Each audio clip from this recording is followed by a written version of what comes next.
31st night, ইংরেজি নববর্ষ, খ্রিস্টানদের নববর্ষ, এটা কোন মুসলমান গ্রহণ করতে পারে না। আল্লাহর হাবিব আল্লাহ তাআলা কুরআনুল কারীমের মধ্যে বলে দিয়েছেন, তোমরা তাদেরকে বন্ধুরূপে গ্রহণ করিও না, কারণ তারা একে অপরের বন্ধু। এরপরে যে মুসলিমের বাচ্চা, এরপরে যে মুসলমান তাদেরকে বন্ধুরূপে গ্রহণ করবা, আল্লাহ তাআলা বলেন ওয়ামাই ইয়াতাওয়াল্লাহুম মিনকুম ফাইন্নাহু মিনহুম। আল্লাহ তাআলা বলেন তাহলে ধরা হবে তুমি তাদেরই অন্তর্ভুক্ত। আল্লাহ প্রথমে বললেন তারা তোমাদের বন্ধু না, এরপরে তোমাদের মধ্য থেকে যে তাদের অনুসরণ করবা, তাদের সংস্কৃতি তোমরা পালন করবা, আল্লাহ তাআলা বলেন ধরা হবে তুমি তাদেরই অন্তর্ভুক্ত। যদি খ্রিস্টানদের সংস্কৃতি তোমরা পালন করো তাহলে ধরা হবে তুমি খ্রিস্টানদের অন্তর্ভুক্ত। যদি ইহুদিদের সংস্কৃতি তোমরা পালন করো তাহলে তোমরা ইহুদিদের অন্তর্ভুক্ত। আল্লাহর রাসূল হাদিসের মধ্যে বলেন ক্বালা রাসূলুল্লাহি সাল্লাল্লাহু আলাইহি ওয়াসাল্লাম, আল্লাহর নবী বলেন মান তাশাব্বাহা বিকওমিন ফাহুয়া মিনহুম। যে ব্যক্তি কোন জাতির সাথে সম্পর্ক রাখবা সে ওই ব্যক্তির অন্তর্ভুক্ত হইবা।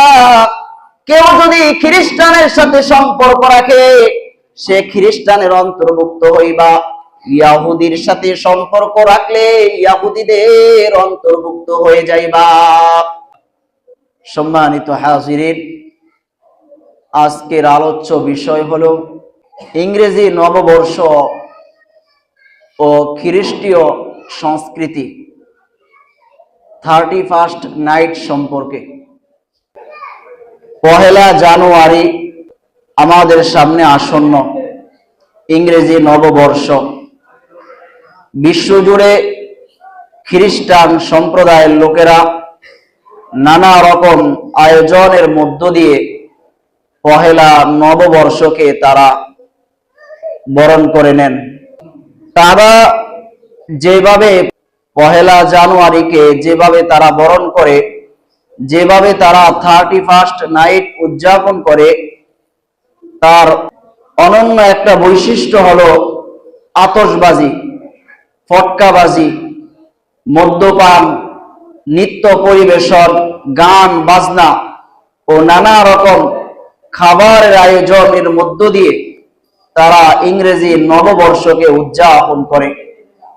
কিন্তু দুঃখের বিষয় হলো তাদের দেখা দেখি পশ্চাত্যের অনুকরণে আমাদের বর্তমান প্রজন্মের কিছু তরুণ তরুণীরা তারাও ইংরেজি নববর্ষ উদযাপনে মেতে উঠেছে। কথা ঠিক কিনা? সম্মানিত হাজিরিন, আমরা প্রথমে জানব আমাদের ক্যালেন্ডারের মধ্যে 3টা সন আছে, আরবি সন, বাংলা সন, ইংরেজি সন। এই 3টা সন আমাদের ক্যালেন্ডারের মধ্যে কিভাবে যুক্ত হলো এটা আমরা প্রথমে জানব। হযরত ওমর রাদিয়াল্লাহু তাআলা আনহু তার শাসনামলে রাসূলুল্লাহ সাল্লাল্লাহু আলাইহি ওয়াসাল্লাম যে মক্কা থেকে মদিনায় হিজরত করেছিলেন, নবীজি সাল্লাল্লাহু আলাইহি ওয়াসাল্লামের হিজরতের সেই অবিস্মরণীয় ঘটনাকে স্মরণীয় করে রাখার জন্য হযরত ওমর রাদিয়াল্লাহু তাআলা আনহু তার শাসনামলে নিজ উদ্যোগে তিনি আরবি সনের প্রবর্তন করেন, যার শুরু দেওয়া হয় মুহররম থেকে। হযরত ওমর রাদিয়াল্লাহু তাআলা আনহুর শাসনামলে আরবি সনের প্রবর্তন হয়। যতদূর জানা যায়, যতটুকু জানা যায়, হযরত ওমর রাদিয়াল্লাহু তাআলা আনহুর শাসনামলেই এই ভারতবর্ষে, এই বঙ্গদেশে ইসলামের আগমন ঘটেছিল নদীপথে। এই হিসাবে আরবি সন হলো এই ভারতবর্ষের সবচাইতে প্রাচীন সন, সবচেয়ে পুরাতন সন হলো আরবি সন। এরপরে 1201 হিজরিতে ইখতিয়ার উদ্দিন মুহাম্মদ বিন বখতিয়ার খিলজি সে দিল্লির মসনদে বসেন। সর্বপ্রথম তিনি এই ভারতীয় উপমহাদেশে ইসলামের পতাকা তিনি উড্ডীন করেন। তিনি যখন দিল্লির মসনদে বসেন তো তিনি রাষ্ট্রীয়ভাবে ফরমান জারি করেন যে রাষ্ট্রীয়ভাবে আরবি সনকে মসজিদ, মাদ্রাসা, কল কারখানা, মেল ফ্যাক্টরি, অফিস, আদালত যা আছে সর্বত্র আরবি সন অনুযায়ী দেশ পরিচালিত হবে। তিনি এই ফরমান জারি করেন ইখতিয়ার উদ্দিন মোহাম্মদ বিন বখতিয়ার খিলজি। তখন থেকে এই ভারতীয় উপমহাদেশে আরবি সন অনুযায়ী চলতে থাকে। এইভাবে চলতে থাকে বাদশাহ আকবরের শাসন আমল পর্যন্ত।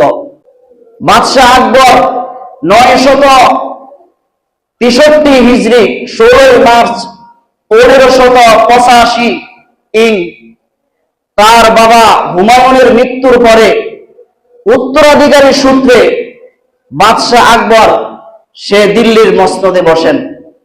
একটানা 51 বছর তিনি রাজত্ব করেন। এই বাদশাহ আকবরের শাসনামলে তখন প্রজাদের থেকে কর আদায় করা হতো, খাজনা আদায় করা হতো। বছরে একবার ফসলের খাজনা আদায় করা হতো। এই খাজনা আদায়ের সুবিধার্থে আমির ফতেহ উল্লাহ সিরাজি বাদশাহ আকবরের নির্দেশে বাংলা সনের প্রবর্তন করেন। বাংলা সনের শুরু মাস ধরা হয় বৈশাখ আর শেষ মাস চৈত্র মাস, নাকি চৈত্র মাস। এই আমাদের তখন ভারতবর্ষের ক্যালেন্ডারের সাথে আরেকটি সন যুক্ত হয়ে যায়। আরবি সনের পাশাপাশি বাংলা সন তখন থেকে যুক্ত হয়ে যায়। উভয় সন সমানভাবে এই দেশে চলতে থাকে। এটা চলতে থাকে 1757 খ্রিস্টাব্দ পর্যন্ত। 1757 খ্রিস্টাব্দের সেই গোড়ার কথা, উপমহাদেশ এই ভারতবর্ষ তখন আন্তর্জাতিক বাজারে পরিণত হয়েছিল। বিভিন্ন দেশ থেকে বণিকরা ভারতবর্ষে ব্যবসার জন্য আসতো। তারা এসে ব্যবসা করে আবার স্বদেশে ফিরে যেত। সেই সূত্র ধরে ইংরেজরা এই ভারতবর্ষে এসেছিল ব্যবসার জন্য। তারা ব্যবসার জন্য আসলেও তাদের মূল লক্ষ্য ছিল দিল্লির মসনদ দখল করা। তাই তারা ব্যবসার পাশাপাশি তারা বিভিন্ন আগ্রাসী তৎপরতা চালিয়ে দেশব্যাপী তারা ষড়যন্ত্রের জাল বিস্তার করেছিল। পরিশেষে 1757-তে 23শে জুন বাংলার তৎকালীন নবাব সিরাজউদ্দৌলার সাথে ইংরেজদের সাথে সংঘটিত হয় ঐতিহাসিক পলাশীর যুদ্ধ। পলাশীর যুদ্ধে নবাব সিরাজউদ্দৌলার যে প্রধান সেনাপতি ছিল মীর জাফর, এই মীর জাফরের বিশ্বাসঘাতকতায় এই নবাব সিরাজউদ্দৌলা পলাশীর যুদ্ধে তিনি পরাজয় বরণ করেন। অস্থিম হয়ে যায়, ডুবে যায় বাংলার স্বাধীনতার সূর্য। দেশ চলে যায় ইংরেজদের হাতে। ইংরেজরা যখন ক্ষমতায় বসলো তো দেশব্যাপী সব কিছু ইংরেজিতে চালানো আরম্ভ করলো। তখন আমাদের ক্যালেন্ডারে যুক্ত হয়ে যায় আরবি সন ও বাংলা সনের পাশাপাশি আরেকটি সন, সেই সন হলো ইংরেজি সন। এই হলো ইংরেজি সন আমাদের ক্যালেন্ডারে কিভাবে যুক্ত হলো এর সংক্ষিপ্ত ইতিহাস। 2 নম্বর আলোচনা আমরা এখন বুঝবো যে আরবি সন, বাংলা সন, ইংরেজি সন কোন সনের কতটুকু প্রয়োজন এটা জানার দরকার আছে না? কোন সনের কতটুকু প্রয়োজন? সর্বপ্রথমে আসি আরবি সন মানে হিজরি সন। আরবি সন এটা মুসলমানদের জাতীয় সন, মুসলমানদের ধর্মীয় সন। ইসলামের অনেক বিধিবিধান, ইবাদত রয়েছে যেগুলো আরবি সনের উপরে নির্ভরশীল। নামাজ, রোজা, হজ, যাকাত, আশুরা, রমাদান, ঈদ এগুলো আরবি সনের উপর কি নির্ভরশীল। আমরা ঈদ উল ফিতর আমরা পালন করি ইংরেজি সন দেখা, আরবি সন অনুযায়ী না। চাঁদ দেখলে রোজা রাখি, চাঁদ দেখলে রোজা ভঙ্গ করি আরবি সন অনুযায়ী। মুহররম মাসের 10 তারিখ ইংরেজি সন অনুযায়ী না, আরবি সন অনুযায়ী আশুরা পালন করি। তদ্রূপ ভাবে নিসফে শাবান, শাবানের 15 তারিখ আরবি সন অনুযায়ী। তদ্রূপভাবে জিলহজ মাসের 10 তারিখ কোরবানির ঈদ পালন করি, আমরা কোরবানি করি আরবি সন অনুযায়ী, ইংরেজি সন অনুযায়ী। তার মানে বোঝা গেল মুসলমানদের অনেক ইবাদত শুদ্ধ হওয়ার জন্য আরবি সনের উপর নির্ভরশীল, কথা ঠিক কিনা? তাহলে এটা হলো মুসলমানদের ধর্মীয় সন, এটা হলো মুসলমানদের জাতীয় সন। এই কারণে শরীয়তের মাসআলা হলো যে আরবি সনের হিসাব রাখা ফরজে কিফায়া।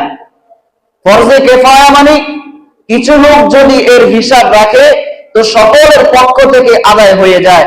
যেমন জানাজার নামাজ ফরজে কিফায়া, কিছু লোক আদায় করলে এলাকাবাসী সকলের পক্ষ থেকে আদায় হয়ে যায়। তদ্রূপ এই আরবি সনের অবস্থা, আরবি সন যদি কিছু লোক হিসাব রাখে তো সকলের পক্ষ থেকে আদায় হয়ে যায়, কারণ আরবি সনের গুরুত্ব সবচাইতে বেশি। এরপরে আমরা আসি বাংলা সন। বাংলা সন হলো বাঙালি জাতিসত্তার পরিচয় বহন করে, এটা বাংলার মানুষের নিজস্ব সন। আমাদের শহরে যারা আমরা বসবাস করি, শহরে যদিও এটার গুরুত্ব তেমন আমরা দেই না, কিন্তু গ্রামীণ জীবনে গ্রামের মা বোনরা, বাচ্চা যারা, দাদারা, তারা দেখবেন বাংলা সন অনুযায়ী গণনা করে, কথা ঠিক কিনা? তারা বাংলা সনকে বেশি প্রাধান্য দেয়। তাদের বিবাহ অনুষ্ঠান, এমনকি ক্ষেতের ফসল ফলাইবে তো এটা কোন মাসের ধান, কোন মাসের ফসল, বাংলা হিসাব করে, এমন না? তারা বাংলা হিসাব করে, বাংলাকে প্রাধান্য দেয়। তো বাংলা সন এটা আমাদের নিজস্ব সন, এটারও আমাদের কাছে অনেক গুরুত্ব রয়েছে। তাছাড়া বাংলা সনটাকে আমরা খুব ভালোভাবে উপভোগ করি।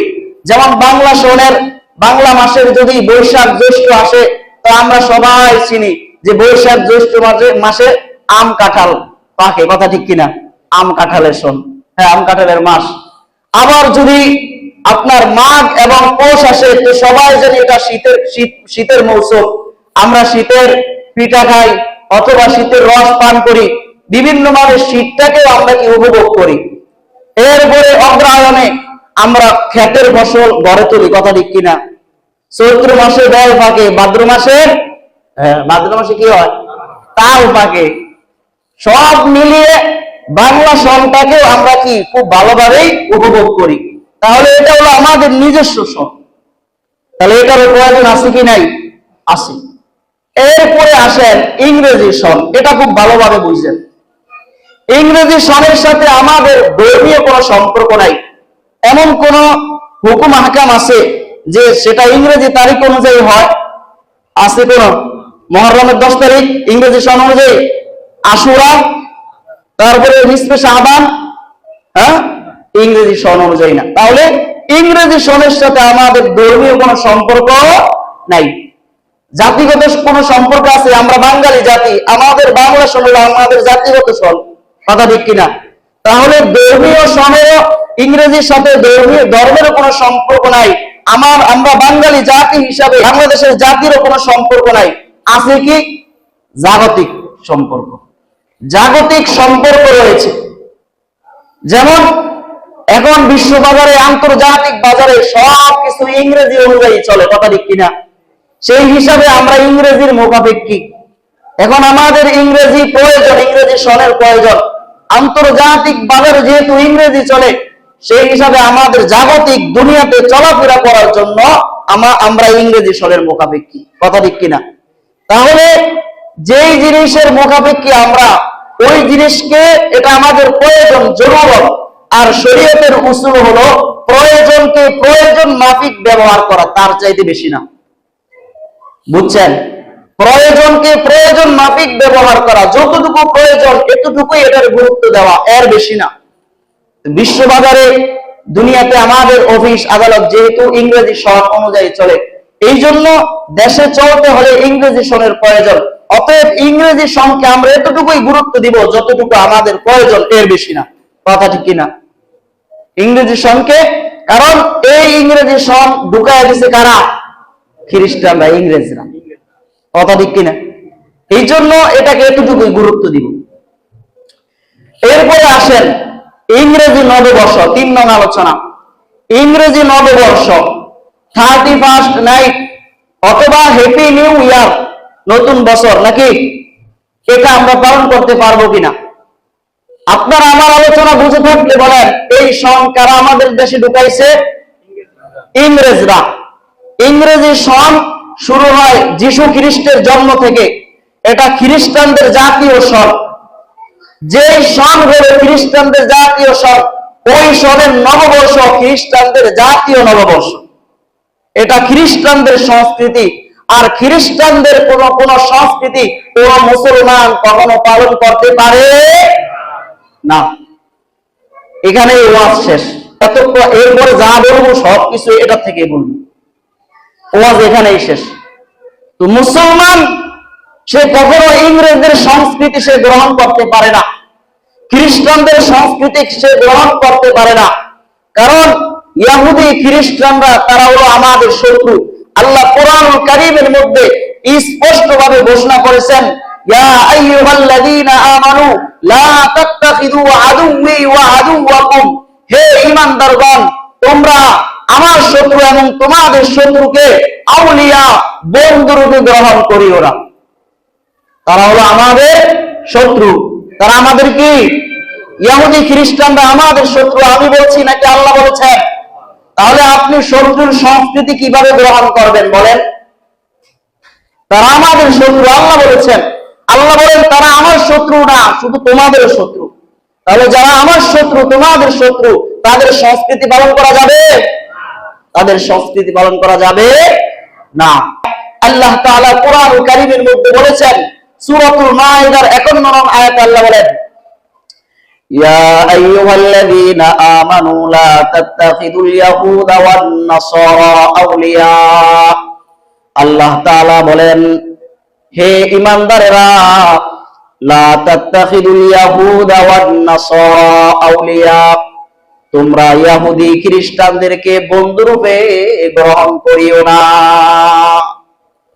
ইহুদি খ্রিস্টানদেরকে বন্ধুরূপে গ্রহণ করিও না, তার মানে ইহুদি খ্রিস্টান কোন মুসলমানের বন্ধু হতে পারে না। ইহুদি খ্রিস্টান কোন মুসলমানের বন্ধু হতে পারে না। তুমি যতই তাদের সাথে সুন্দর ব্যবহার করো, যতই তাদের সাথে বন্ধুত্বের সম্পর্ক তোমার থাকুক, কিন্তু তারা তোমাদেরকে বন্ধু হিসাবে গ্রহণ করবে না। আল্লাহ তাআলা তার হাবিবকে বলেন, নবী গো, ওয়ালান তারদা আনকাল ইয়াহুদ ওয়ালান নাসারা হাত্তা তাত্তাবিআ মিল্লাতাহুম।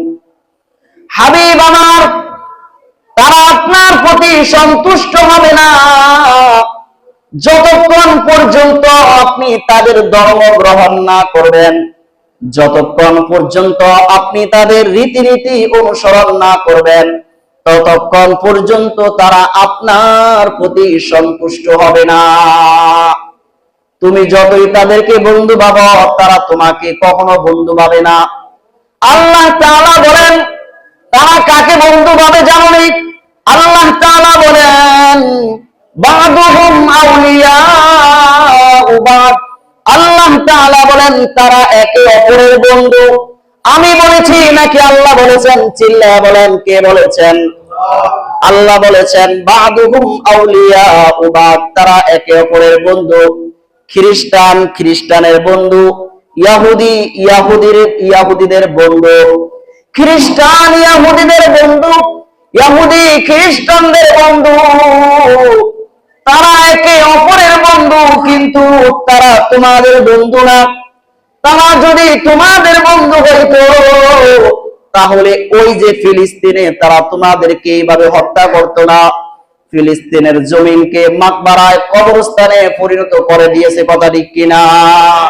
এই ইহুদি জাতি। এই জন্য তাদের সাথে আমাদের কোনো সম্পর্ক থাকবে না, তাদের সাথে কলিজার ভালোবাসা থাকবে না। তাদের সাথে কূটনৈতিক সম্পর্ক থাকতে পারে, ব্যবসায়িক সম্পর্ক থাকতে পারে, কিন্তু ভালোবাসার সম্পর্ক তাদের সাথে থাকবে না। আল্লাহ বলতেছেন তারা কখনো তোমাদের বন্ধু না, অতএব তাদের সংস্কৃতিও আমাদের গ্রহণ করা যাবে না, কথা ঠিক কিনা? 31st নাইট, ইংরেজি নববর্ষ খ্রিস্টানদের নববর্ষ এটা কোন মুসলমান গ্রহণ করতে পারে না। আল্লাহর হাবিব আল্লাহ তাআলা কুরআনুল কারীমের মধ্যে বলে দিয়েছেন, তোমরা তাদেরকে বন্ধুরূপে গ্রহণ করিও না, কারণ তারা একে অপরের বন্ধু। এরপরে যে মুসলিমের বাচ্চা, এরপরে যে মুসলমান, তাদেরকে বন্ধুরূপে গ্রহণ করবা। আল্লাহ তাআলা বলেন, ওয়ামান ইয়াতাওয়াল্লাহুম মিনকুম ফাইন্নাহু মিনহুম। আল্লাহ তাআলা বলেন, তাহলে ধরা হবে তুমি তাদের এই অন্তর্ভুক্ত। আল্লাহ প্রথমে বললেন তারা তোমাদের বন্ধু না, এরপরে তোমাদের মধ্য থেকে যে তাদের অনুসরণ করবা, তাদের সংস্কৃতি তোমরা পালন করবা। আল্লাহ তাআলা বলেন ধরা হবে তুমি তাদেরই অন্তর্ভুক্ত। যদি খ্রিস্টানদের সংস্কৃতি তোমরা পালন করো তাহলে ধরা হবে তুমি খ্রিস্টানদের অন্তর্ভুক্ত। যদি ইহুদিদের সংস্কৃতি তোমরা পালন করো তাহলে তোমরা ইহুদিদের অন্তর্ভুক্ত। আল্লাহর রাসূল হাদিসের মধ্যে বলেন, আলা রাসূলুল্লাহি সাল্লাল্লাহু আলাইহি ওয়াসাল্লাম, আল্লাহর নবী বলেন, মান তাশাব্বাহা বিকওমিন ফাহুয়া মিনহুম। যে ব্যক্তি কোন জাতির সাথে সম্পর্ক রাখবা সে ওই ব্যক্তির অন্তর্ভুক্ত হইবা। কেউ যদি খ্রিস্টানের সাথে সম্পর্ক রাখে সে খ্রিস্টানের অন্তর্ভুক্ত হইবা। ইহুদির সাথে সম্পর্ক রাখলে ইহুদিদের অন্তর্ভুক্ত হয়ে যাইবা। কোন দিক দিয়ে সম্পর্ক রাখবা? এই হাদিসের ব্যাখ্যার মধ্যে মোল্লা আলী কারি রহমাতুল্লাহি আলাইহি লিখেছেন, মান তাশাব্বাহা নাফসাহু বিল কুফার। যে ব্যক্তি কাফেরদের সাথে সম্পর্ক রাখে, কোন দিক দিয়া? কয় ফিল লিবাস, এই পোশাকের দিক দিয়া, ওয়া গায়রিহি, এবং অন্যান্য বিষয়ে, সাংস্কৃতিক বিষয়ে যে যেইভাবে তাদের সাথে সম্পর্ক রাখবা, আল্লাহর নবী বলেন সে তাদেরই অন্তর্ভুক্ত হয়ে যাইবা। এরপরে তিনি বলেন, আউবিল ফুসাক, কেউ যদি ফাসিকের সাথে সম্পর্ক রাখে, ফাসিকের সাথে তার যদি সাদৃশ্যতা হয়, অথবা কোন আউবিল ফুজ্জার অথবা পাপাচারীর সাথে তার সাদৃশ্যতা হয়ে যায়, অথবা আউবি আহলি তাসাউফ, অথবা কোন তাসাউফ ওয়ালা আল্লাহ ওয়ালার সাথে যদি তার সাদৃশ্যতা থাকে, তার পোশাকের সাদৃশ্যতা থাকে, তার চরিত্রের সাদৃশ্যতা থাকে, তো তিনি তাদেরই অন্তর্ভুক্ত। ভালো মানুষের সাথে সম্পর্ক রাখলে ভালো মানুষের অন্তর্ভুক্ত। খারাপ মানুষের সাথে কেউ যদি সম্পর্ক রাখে তো তিনি খারাপ মানুষের অন্তর্ভুক্ত। ফাহুয়া মিনহুম ফিল ইসমি ওয়াল খায়রি, যে ভালোর সাথে সম্পর্ক রাখবা, সাদৃশ্যতা রাখবা, তো সে ভালোর অন্তর্ভুক্ত। আর খারাপের সাথে সাদৃশ্যতা রাখলে খারাপের অন্তর্ভুক্ত। এই হাদিসের অধীনে মোল্লা আলী কারি রহমাতুল্লাহি আলাইহি লিখেছেন, ফেরাউন সম্প্রদায়ের লোকের এক লোক ছিল মুসা আলাইহিস সালামের জামানায়। ফেরাউন সম্প্রদায়ের এক লোক ছিল, যে লোক মুসা আলাইহিস সালামকে ব্যঙ্গ করত। মুসা আলাইহিস সালাম যেই পোশাক পরিধান করতেন ওই লোক ব্যঙ্গ করে ওই রকম পোশাক পরিধান করত। মুসা আলাইহিস সালাম যেইভাবে হাঁটেন ওই লোক ব্যঙ্গ করে ওইভাবে হাঁটতো। মুসা আলাইহিস সালাম যেইভাবে কথা বলেন ওই লোক ব্যঙ্গ করে ওইভাবে কথা বলতেন। এরপরে আল্লাহ তাআলা মুসা আলাইহিস সালামকে যখন সমুদ্রে দিয়ে আল্লাহ তাআলা পার করে দেন সমুদ্র, কওমে ফেরাউন এবং ফেরাউন ও কওমে ফেরাউনকে আল্লাহ তাআলা যখন সমুদ্রের মধ্যে ডুবাইয়া দেন, সব লোককে ডুবিয়ে দিয়েছেন, কিন্তু ওই লোককে আল্লাহ তাআলা ডুবান না। সবাইকে ডুবিয়ে দিয়েছেন, কিন্তু যে মুসা আলাইহিস সালামের ব্যঙ্গ করত আল্লাহ তাকে ডুবান না। ফাতাদাররা মুসা ইলা রাব্বিহি, মুসা আলাইহিস সালাম আল্লাহ তাআলার কাছে বলেন, মাবুদ, এই যে লোক মুসা আলাইহিস সালামকে, তোমার হাবিবকে আমাকে সবচেয়ে বেশি কষ্ট দিয়েছে, কওমে ফেরাউনের মধ্যে যারা আমাকে কষ্ট দিয়েছে এই লোক সবচেয়ে বেশি কষ্ট দিয়েছে। আমি যেভাবে চলতাম এই লোক এইভাবে ব্যঙ্গ করত, আমি যেভাবে কথা বলতাম এই লোক এইভাবে কথা বলতো, কফি করত। আর তার সম্প্রদায়ের লোকেরা বলতো, বন্ধু তুই পারস রে, আছে না আমাদের সমাজে এরকম, পারস বটে, এইভাবে আনন্দ দিত। মুসা আলাইহিস সালাম বলেন, আল্লাহ কেন ডুবান না তাকে? আল্লাহ তাআলা বলেন, মা আগরাকনাহু, আমি তাকে ডুবাই না। আরে মুসা, কিভাবে আমি তাকে ডুবাবো? ফা ইন্নাহু কানা লাবিসান মিসলা লিবাসিকা, সে তো তোমার মতো পোশাক পরিধান করে আছে। ওয়াল হাবিবু লা ইউআযিবু মান কানা আলা সূরাতিল হাবিব, আর বন্ধু ওই ব্যক্তিকে ডুবায় না যে তার বন্ধুর মতো পোশাক পরিধান করে আছে। দেখছেন, শুধুমাত্র মুসা আলাইহিস সালামের সাথে পোশাকের সাদৃশ্যতা তার। আল্লাহ বলতেছেন, কেমনে ডুবাবো? তুমি যেই পোশাক পরিধান করে আসো, সে একই পোশাক পরিধান করে আছে। সে যে একই পোশাক পরিধান করছে, এটা কি মহাব্বতে নাকি ব্যঙ্গ করার জন্য? ব্যঙ্গ করার জন্য। শুধু এই যে পোশাকের সাদৃশ্যতা আছে, আল্লাহ সকলকে ডুবাইছে, কিন্তু হেরে ডুবায় না, শুধু সাদৃশ্যতা থাকার কারণে। এই ঘটনা মিরকাতুল মাফাতিহের মধ্যে লেখার পরে মোল্লা আলী কারি রহমাতুল্লাহি আলাইহি লিখেছেন, ও দুনিয়ার মানুষ লক্ষ্য করে দেখো, একজন লোক ব্যঙ্গ করার নিয়তে মুসা আলাইহিস সালামের সাদৃশ্যতা গ্রহণ করার কারণে দুনিয়ার আযাব থেকে সে মুক্তি পেয়ে গেল। যদি কোন বান্দা মুসা আলাইহিস সালামকে ভালোবেসে যদি তার মতো সাদৃশ্যতা গ্রহণ করে, মুহাম্মাদুর রাসূলুল্লাহকে ভালোবেসে যদি তার মতো সাদৃশ্যতা গ্রহণ করে, তাহলে আল্লাহ তাআলা তাকে কিয়ামতের ময়দানে কি পরিমাণ নাজাত দিতে পারে। সে তো ব্যঙ্গের নিয়তে এরূপ করছে, ব্যঙ্গ করার নিয়তে, কিন্তু যে মহাব্বত করে, সত্যিকারের মহাব্বত করে তার মতো সাদৃশ্যতা গ্রহণ করে, তাহলে আল্লাহ তাআলা তাকে কি পরিমাণ নাজাত দিতে পারেন। কিন্তু আমাদের মধ্যে তো ওটা নাই। আল্লাহর রাসূলের চাইতে মানুষ তার ব্যক্তিকে ভালোবাসে, পছন্দের লোককে বেশি ভালোবাসে। আল্লাহর রাসূলের চাইতে মানুষ তার দলকে বেশি ভালোবাসে। এই কারণেই তো তোমার শরীরের মধ্যে 10 নং জার্সি দেখা যায়। এই বন্ধু, 10 নং জার্সি কেন বলে? এটা অমুক খেলোয়াড় পরিধান করে। তুমি তাকে ভালোবাসা তোমার শরীরের মধ্যে 10 নং জার্সিটা উঠাইলা। তোমার চুলের কাটিং এমন কেন বলে? অমুক খেলোয়াড়ের মতো কাটিং দিয়েছি, অমুক নায়কের মতো কাটিং দিয়েছি। তুমি তাকে ভালোবাসা তার মতো তুমি চুলের কাটিং দাও, তাকে ভালোবাসা তার জার্সিটা তোমার শরীরে লাগাও। কিন্তু মুহাম্মাদুর রাসূলুল্লাহকে তুমি ভালোবাসো না, তার মতো তুমি দাড়িটা রাখতে পারো না, তার জুব্বা তার পাঞ্জাবি তোমার শরীরের মধ্যে উঠে না। কথা ঠিক কিনা? দলের প্রতি তোমার এত মুহাব্বত, দলের মুহাব্বতের কারণে পুরা শরীরকে তুমি তার ওই দলের প্রতীক দিয়ে ভরিয়ে ফেলো। দলের মুহাব্বতের কারণে পুরা শরীরের মধ্যে ওই দলের প্রতীক দিয়ে তুমি সাজাও। তোমার কাছে খারাপ লাগে না যদি বলি তুমি ভাই পাঞ্জাবিটা গায়ে দাও? হুজুর হুজুর লাগে, কেমন জানি আনিজে লাগে, ভাল লাগে না। কথা ঠিক কিনা? বলে মানুষে হুজুর কয়, চাচা বইলা ডাক দেয়, দাড়ি রাখলে চাচা বইলা ডাক দেয়, বলে পাঞ্জাবি গায়ে দিলে মোল্লা বইলা ডাক দেয়। এটা তোমার ভালো লাগে না, কিন্তু তুমি পুরা শরীরে তোমার দলের প্রতীক দিয়ে ভরায় ফেললা, এটা তোমার কাছে আনিজি লাগে না। তুমি কেমন নবীর উম্মত? কথা ঠিক কিনা? লক্ষ্য করছেন?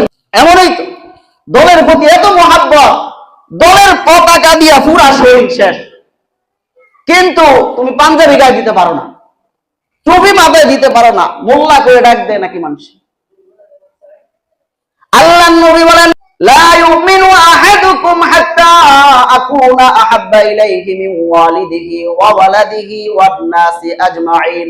আল্লাহর নবী বলেন, উম্মত ভালো করে শুনিয়া রাখো, যতক্ষণ পর্যন্ত তুমি তোমার পিতা মাতা, ছেলে সন্তান, আত্মীয় স্বজন, ভাই বন্ধু যারা আছে তাদের থেকেও আমাকে যতক্ষণ পর্যন্ত আমি নবীকে বেশি ভালো না বাসবা, ততক্ষণ পর্যন্ত তুমি আমার পরিপূর্ণ উম্মত, আল্লাহ তাআলার পরিপূর্ণ মুমিন হতে পারবা না। এই জন্য খ্রিস্টানদের কোন সংস্কৃতি পালন করা যাবে না। 31st নাইট, এটা হলো খ্রিস্টানদের সংস্কৃতি।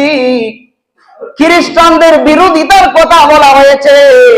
আল্লাহর হাবিব সাল্লাল্লাহু আলাইহি ওয়াসাল্লাম যখন হিজরত করে মদিনায় যান, তো আল্লাহর হাবিব দেখেন মুহররম মাসের 10 তারিখে ইহুদিরা রোজা রাখতেছে। তো আল্লাহর নবী বলেন এটা কিসের রোজা? বলে এই দিনে আল্লাহ তাআলা কওমে ফেরাউন থেকে মুসা আলাইহিস সালামকে আল্লাহ মুক্তি দান করেছেন।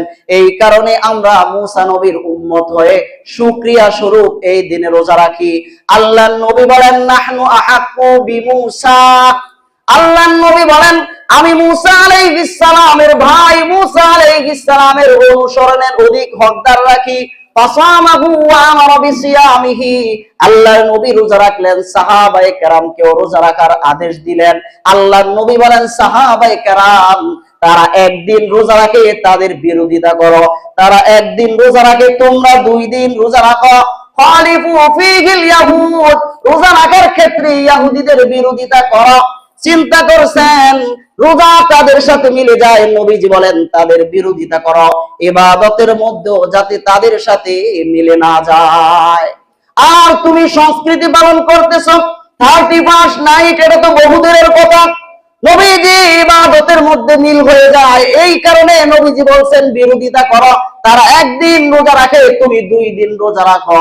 আর তুমি মুসলমানের ছেলে সন্তান হয়ে 31 নাইট তুমি কিভাবে পালন করো? কষ্ট লাগে? কষ্ট লাগে? এই জন্য 31 নাইট পালন করা যাবে না। কাদের 31 নাইট পালন করবেন? ইংরেজদের। ইংরেজরা আপনাদেরকে কি উপহার দিয়েছে? ইতিহাসের পাতায় একটু খুলুন। এই ইংরেজরা এই ভারতীয় উপমহাদেশ যখন শাসন করেছে, লক্ষ লক্ষ আলেমদেরকে তারা হত্যা করেছে, লক্ষ লক্ষ মুসলমানদেরকে তারা হত্যা করেছে, কথা ঠিক কিনা? এই কোরআনের কপি, লক্ষ লক্ষ কোরআনের কপি তারা জ্বালায় দিয়েছে। এমন কিছু লোক নিযুক্ত করেছে যারা শুধু কোরআনের কপি জ্বালায় দিবে, এমন কিছু লোক নিযুক্ত করা হয়েছে। তো ইংরেজ কপি জ্বালায় দেয়, কোরআন শরীফের কপি লাইব্রেরি থেকে এনে জ্বালায় দেয়। আরেক ইংরেজ বলে কি জ্বালাইতেছে? বলে কোরআন শরীফ মুসলমানদের ধর্মীয় গ্রন্থ। বলে এটা জ্বালায় লাভ হবে কি? বলে কেন? কোরআন শরীফ নিশ্চিহ্ন করে ফেলবো, মুসলমানেরা আর কোরআন শরীফ পড়তে পারবে না। ওই ইংরেজ হেসে দিয়ে বলতেছে আরে বোকা, তুমি তো এমন কোরআন জ্বালাইতেছ যে কোরআনের হাত পা নাই, যে কোরআন কথা বলতে পারে না, যে কোরআন হাঁটা চলা করতে পারে না, এমন কোরআন জ্বালাইতেছ। আমি এমন কোরআনও দেখছি যে কোরআন হাঁটা চলা করতে পারে, যে কোরআন কথাবার্তাও বলতে পারে, এমন কোরআনের সন্ধান আমার কাছে আছে। সুবহানাল্লাহ। তাকে ধরে নিয়ে যাওয়া হলো দিল্লির শাহী জামে মসজিদের পাশে হেফজখানা আছে, হেফজখানায় নিয়ে যাওয়া হলো। এক হেফজ ছাত্রকে ডাক দিয়ে আনা হলো বলে তুমি কোরআন পড়ে। তো সে কোরআন পড়তেছে আলহামদুলিল্লাহি রাব্বিল আলামিন, এই যে শুরু থেকে পড়া শুরু করছে, চলতে আছে। এবার ইংরেজের মাথা ঘুরে গেছে, হায় হায়, এটা তো দেখি কথাও বলতে পারে, হাঁটতে পারে, আমি তো কপি কোরআন জ্বালাইতেছি, এই কোরআনের কি হবে? এই কোরআন জ্বালায় কি লাভ হবে? এই কোরআন যদি জ্বালায় দেই তো ওই যে কপি কোরআন আছে আবার সে তো সব লিখে দিবা, আবার কথা ঠিক কিনা? এবার সারা শুরু করলো হাফেজ নিধন, লক্ষ লক্ষ হাফেজকে তারা শেষ করে দিল। এমন কোন গাছ বাকি ছিল না, উলামায়ে কেরামের লাশ জ্বলে না। তারা চিন্তা করলো ধর্মীয় আলেমদেরকে হত্যা করতে হবে, যার কারণে আমাদের আকাবের বুজুর্গরা তারা ওই মাল্টার দ্বীপে তাদেরকে নির্বাসন দেওয়া হয়েছে। হুসাইন আহমদ মাদানী রহমাতুল্লাহি আলাইহিকে মাল্টার দ্বীপে নির্বাসন দেওয়া হয়েছে। মাহমুদুল হাসান গাঙ্গুহি, মাহমুদুল হাসান দেওবন্দিকে ওই মাল্টার দ্বীপে নির্বাসন দেওয়া হয়েছে। এই সেই ইংরেজরা। এটা হলো উপমহাদেশের ইতিহাস। আবার স্পেনের দিকে তাকান, 800 বছর স্পেন মুসলমানেরা শাসন করেছে। 800 বছর পরে তারা আমাদের থেকে স্পেন কায়রা নিছে। শুধু কায়রা নিয়ে শেষ করে নাই, লক্ষ লক্ষ মুসলমানদেরকে মসজিদের মধ্যে ঢুকাইয়া তারা চতুর্পাশে আগুন ধরাইয়া দিছে। আগুন জ্বালিয়ে মুসলমানদেরকে হত্যা করা হয়েছে। গভীর সমুদ্রের মাঝে তারা জাহাজ ডুবিয়ে দিয়ে লক্ষ লক্ষ মুসলমানকে, হাজার হাজার মুসলমানকে হত্যা করা হয়েছে। তারা শুধু আমাদের সম্পদ কেড়ে নিয়েছে, আমাদের গলার মধ্যে গোলামির জিঞ্জির পরাইয়া দিছে। শুধু এইরকম বলেন না, তারা আরো কি করছে, তারা আমাদের সালাম আসসালামু আলাইকুম ওয়া রাহমাতুল্লাহ, এক মুসলমান অপর মুসলমানকে যে সালাম দিতাম, এই সালামটাকে তারা সেলুটে পরিণত করে দিয়ে গেছে। আমরা করতে পারলাম এটা, এটা তাদের সংস্কৃতি। ইংরেজরা যখন শাসন করছে, এই সালামকে সেলুটে পরিণত করে দিয়েছে। আমাদের মুসাফাকে হ্যান্ডশেকে পরিণত করে দিয়েছে। আমাদের প্লেটের নিচ থেকে দস্তরখানকে কেড়ে নিয়েছে আর টেবিল ধরায় দিয়েছে আমাকে, আমাদেরকে। লক্ষ্য করছেন, আমাদের বাপ দাদারা তারা জুব্বা গায়ে দিত, তারা গায়ে দিত জুব্বা, পাঞ্জাবি গায়ে দিত, পাঞ্জাবি জুব্বা আমাদেরকে থেকে নিয়ে তারা আমাদেরকে শার্ট প্যান্ট টাই ধরায় দিছে। কথা ঠিক কিনা? তারা এইরকম ছিল। এই জন্য এই ইংরেজদের নববর্ষ পালন করো ভাই, তোমার কি একটু লজ্জা লাগে না? ইংরেজদের নববর্ষ তুমি কিভাবে পালন করো? ইংরেজ আমাদের শত্রু। আল্লাহ বলেছেন এ আমার শত্রু। আল্লাহ বলেছেন খ্রিস্টানরা আমার শত্রু, তোমাদের শত্রু। সকলের শত্রু হলো ইংরেজরা। কথা ঠিক কিনা? 200 বছর আমাদের গলার মধ্যে গোলামের জিনজির তারা পরায় রাখছে।